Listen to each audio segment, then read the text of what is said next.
Today I'm going to talk about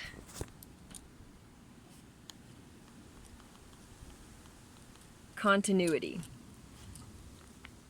which is the key to understanding life and death, the universe, and its death,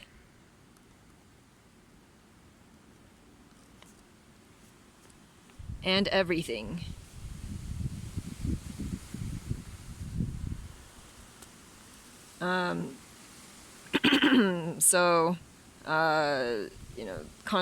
Continuity is a first step towards conservation laws, which have to do with oneness. Have you ever noticed that a lot of things are conserved, and that everything that you do to others you do to yourself? And then that might lead you to wonder, well, what if everything is a mirror of yourself? Which might lead you to further wonder, well, what if everything is just one self? Which would also mean that, nothing is also one thing, oneself, and everything is also oneself, and, zero is one, and also infinity. But, yeah, that gets into some deep stuff. For homework, for fun, you can ponder the meaning of life. There will also be other homework problems. And of course, you can always do some, problems from the recommended textbooks on... Okay, so you can ponder the meaning of life.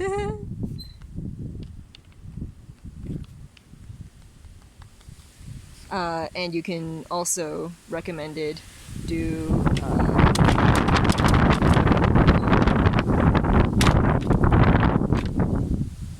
problems from the textbooks, which are listed at the mathematician.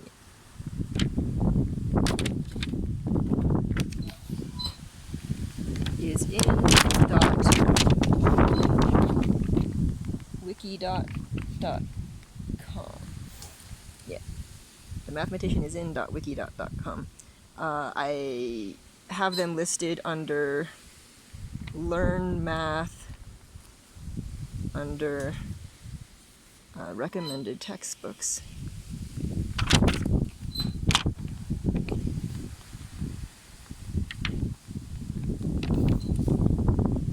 Or books, or textbooks, same thing. It's kind of windy and dark, getting dark, so let's see if I can teach you continuity in that space of time.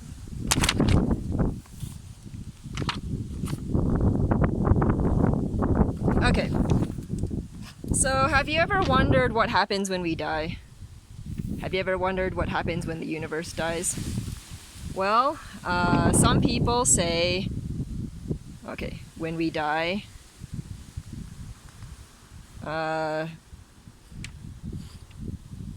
let's say that this is plotting us, and then this is time.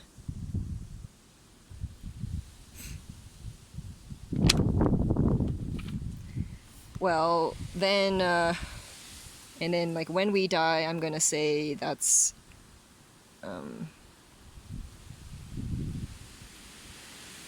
star. So when time reaches star, when we die, then us, so our lives, like everything that happens, ends. And time goes on, and we do not. Some people say, well, that's only what happens to our body.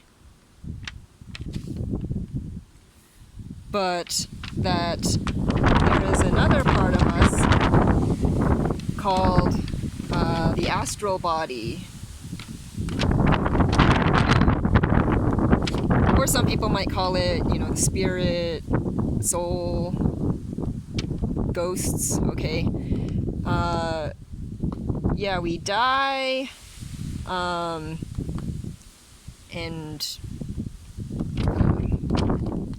it just keeps going on.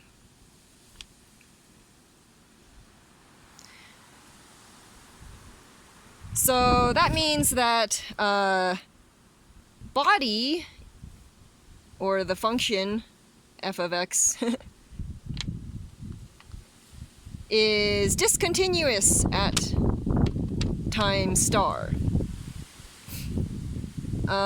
Meanwhile, astral body, or the function g of x, is continuous at the time star. So what is continuous? Well, okay, yeah, it does have something to do with, like, it continues as opposed to ends.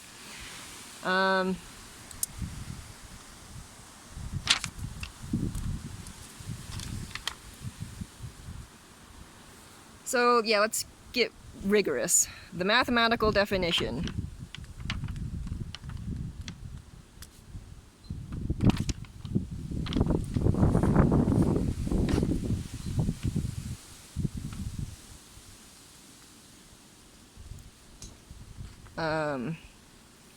So let's say f of x is continuous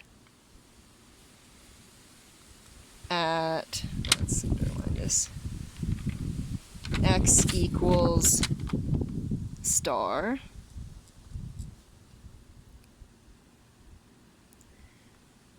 if and only if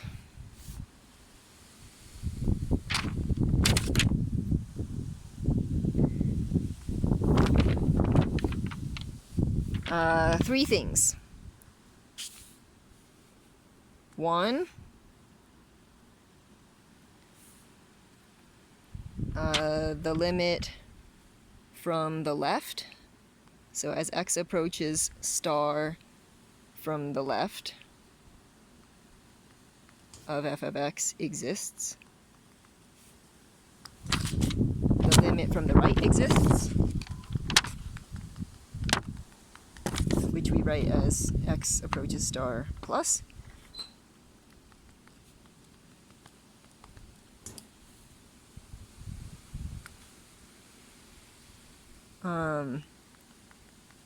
Well, okay, four things.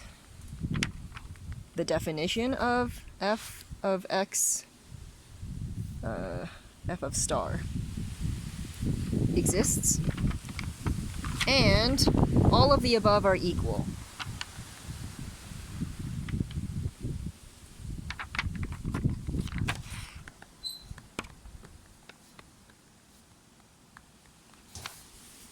So that's what it means mathematically for a function to be continuous. You learned what a limit is, but you might not have learned the limit of a function. So what is the limit as x approaches some value star of some function f of x from the left and from the right?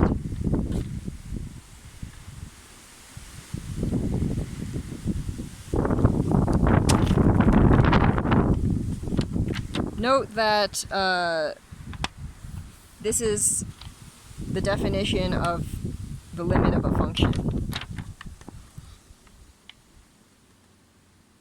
So here's another definition for you. The limit as x approaches star of f of x.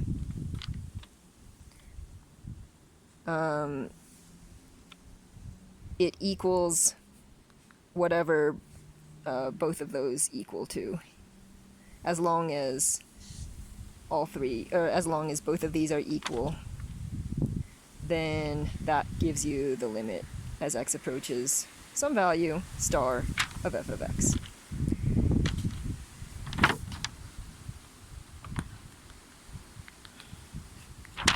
Alright, so to understand this,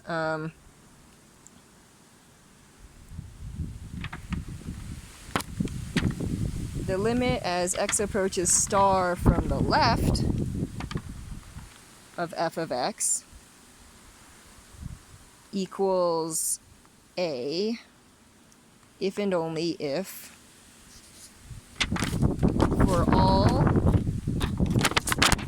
epsilon greater than 0 there exists a delta greater than 0 such that if star minus x is less than delta, then f of star minus f of x absolute value is less than epsilon. So this is the definition of the limit as x approaches star from the left of f of x. For all epsilon greater than 0, there is a delta greater than 0 such that basically x gets closer and closer to star from the left. So x is less than star, so star minus x is greater than 0. But it's getting smaller and smaller than delta, and the difference between f of star and f of x is getting smaller and smaller than epsilon.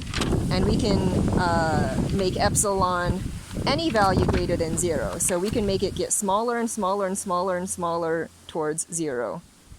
And then we can always find some, it's usually going to have to be smaller and smaller and smaller delta greater than 0. That makes f of star minus f of x smaller and smaller. So visually, yeah, I think it's easiest to just understand this definition using a visual. So here's f of x, okay, and here's x, and here's star. So let's say that here's f of star.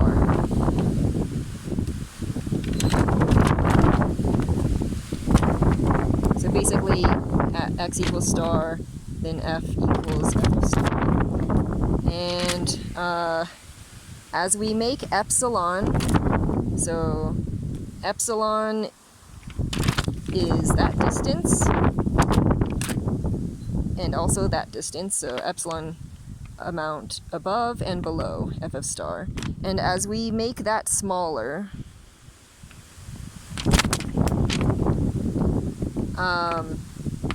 we can always find some interval delta or distance delta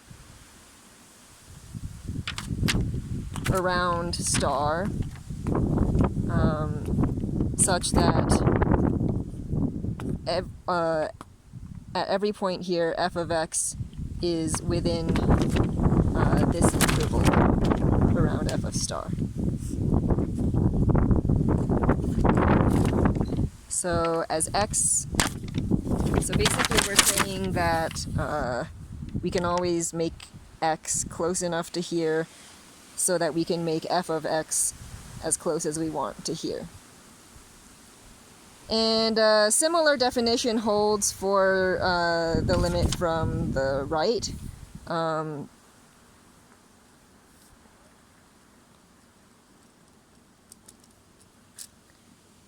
I'm just going to say ditto. So same thing holds, but use plus instead of minus.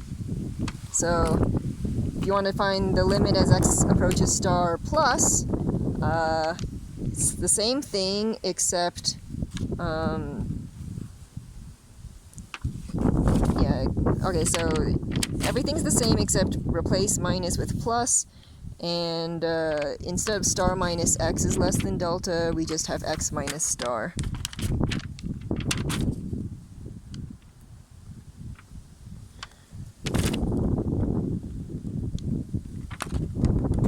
It's a pretty bad star. Okay, much better.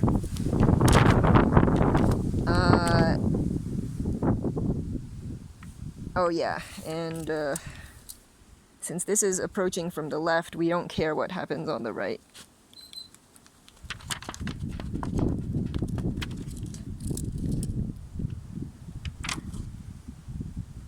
So all that matters is that on this interval, as we shrink the interval, this interval shrinks. Okay, so then for the same thing but approaching from the right, or limit as x approaches star plus, then we replace minus with plus, we replace star minus x with x minus star, and we replace the left arrow with the right.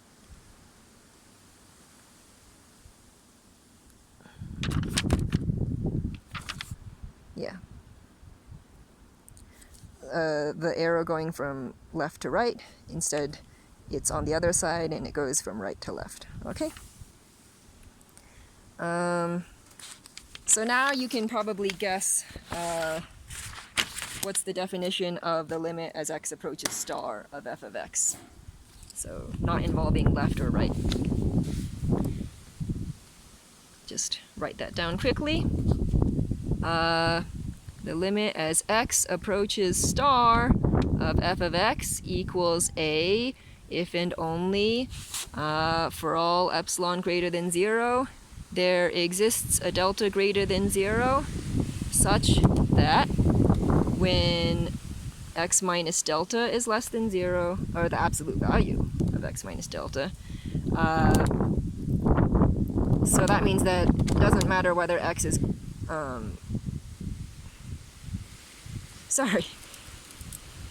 x minus star is less than delta.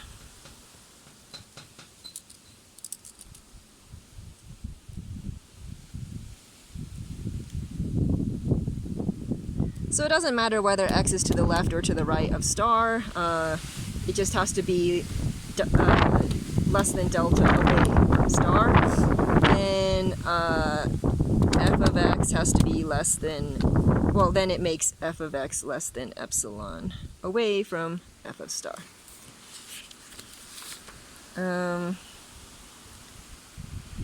Yeah. And basically it's saying that, okay, here's f of x, here's star, and here's f of star. So that would plot it as that point. So yeah, then that's just saying that we can, make epsilon as small as possible towards 0, and we'll always find some delta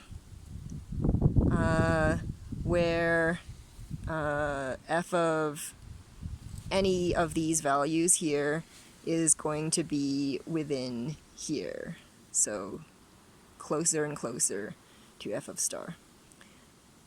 And basically, as we shrink this, we can shrink this to make all the values here within that interval.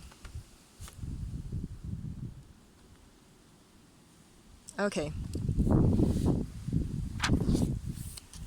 Or in other words, even more simply summarized, as this shrinks, this shrinks.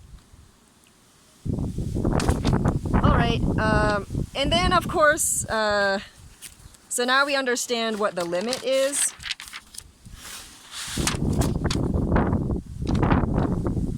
So the limit exists, the function value exists. Well, f of star, it's just, some value that that you define. It's just whatever you define the function to be at that point. And then the last condition is that if all of these are equal, then f is continuous at x equals star. So that's why this function g of x is continuous at x equals star. Sorry, it should be t.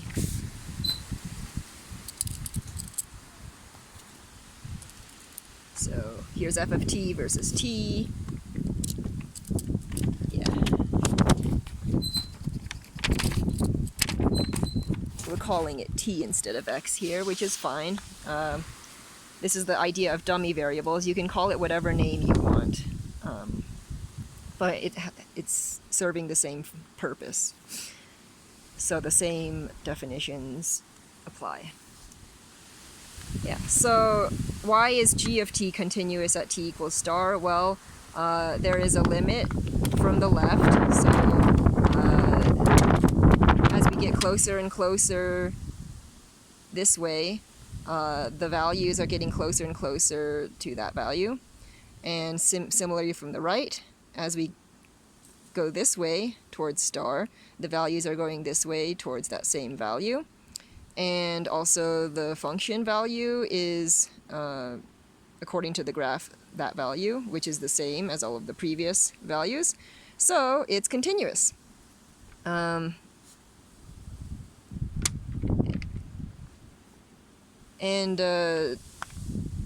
this is a dashed line, okay? These are not the individual points.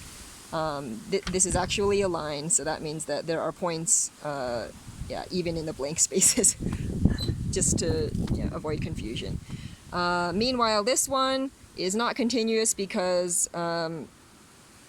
well, there is no limit from the right, because there are no values on the right. And maybe there is a function value. It doesn't matter because it doesn't equal the function value approaching from the right. Yeah, so we've got a big blank on the right side, which is definitely not continuous. Okay, now there's really just two things that you need to know about continuity.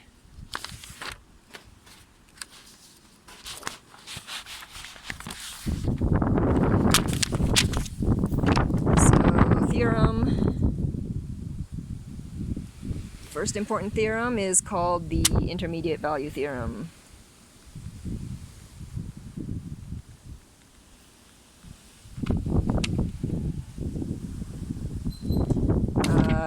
We just call it the IVT.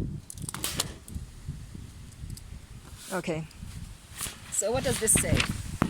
Hold on a second, I need to straighten out my papers.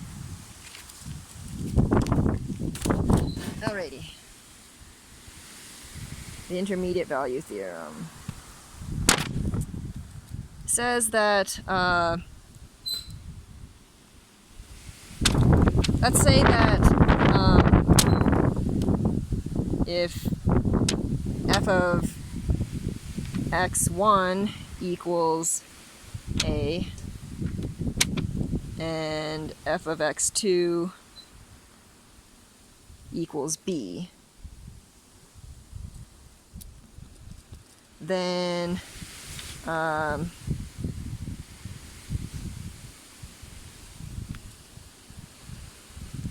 f of x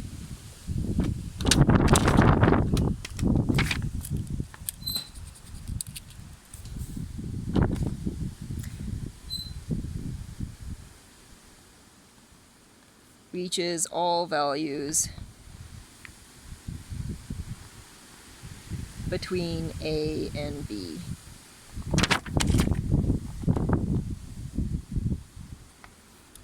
On the interval x in, so this means in,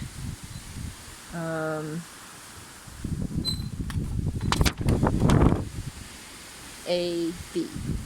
So when x is between a and b,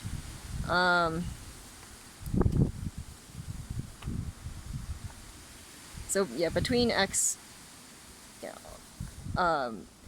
like at some point here, f of x reaches each value that is between a and b.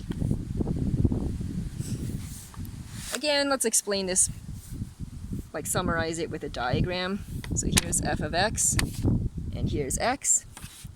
And let's see, here's x1, here's x2, here's f of x1, here's f of x2.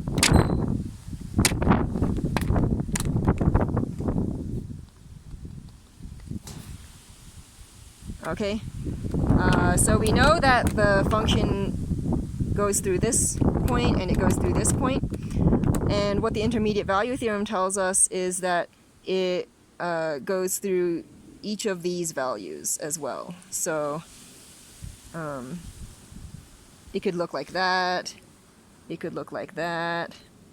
But either way, you know, this value occurs at some point between x1 and x2. This value occurs at some point between x1 and x2.